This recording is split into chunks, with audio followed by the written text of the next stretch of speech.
Stories of Mythology, the Gabriel Ramirez series, written by Gabriel Ramirez, narrated by John Griffith. Much of mythology is purposed to sustain values and tradition within the culture's collectives as they exist. That's why you so often see religions that use stories or myths within their religious doctrine, not necessarily because they are true or not, but because they portray the values and traditions that the religion seeks to uphold. Myth in culture, even without its ties to religion, has the same effect. It's a more significant picture guidebook of sorts to being part of a given collective. You shouldn't necessarily have to accept myths as real, but in a culture that you wish to integrate into, it's essential to be able to extract the moral purpose of a tale so that you can fit into the collective you are joining by adapting to their moral standings. Mythology is not kids' stories. It's the entire science function of our universe in code only mystics, priests, hierophants, and some philosophers can decode and talk about to the general mass of the people. Even in ancient times, they would consider them actual human-like gods. They still do today. This is why they do not research and miss all these big secrets that we are given. Nobody tells you that Apollo's priestesses and others have prophecies from gods. Myth is what philosophers claimed is false. Myth is persons, while philosophic principles are explanation. From the point of view of belief, persons are over and above laws and, therefore, are supernatural. Myths are a much more accurate representation of reality than is philosophy, for philosophy tries to reduce reality to principle, to the law as opposed to relating it to a person as to its author. In ancient Greek, the underworld is sometimes referred to by the genitive form of Hades' name. Greek nouns use a case system, which can mean the house of Hades. It is never referred to by the nominative form, so to ancient readers, the god versus place confusion didn't exist. The genitive case is kind of like the preposition chez in French.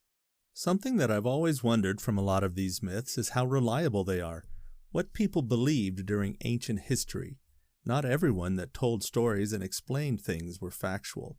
It could be scholars transcribed old myths, and most myths were said orally, and the rule of thumb in history is that it's written by conquerors or winners unless the evidence reveals another perspective.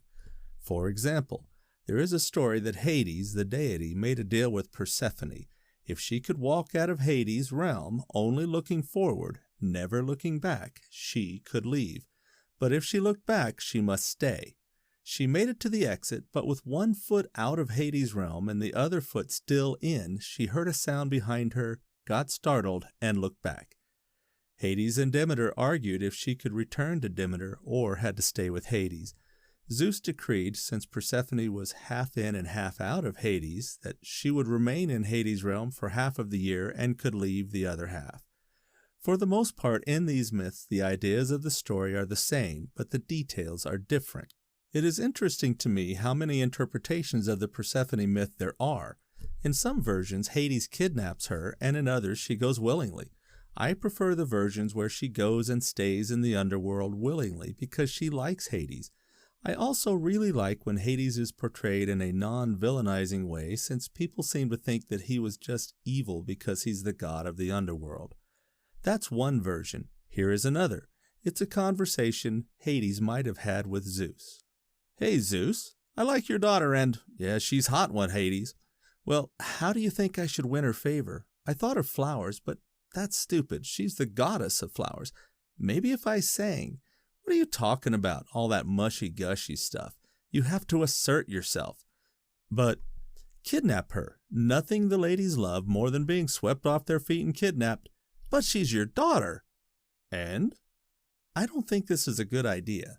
Look, who has gotten more girls before this, you or me? Trust me, it will work. I guess.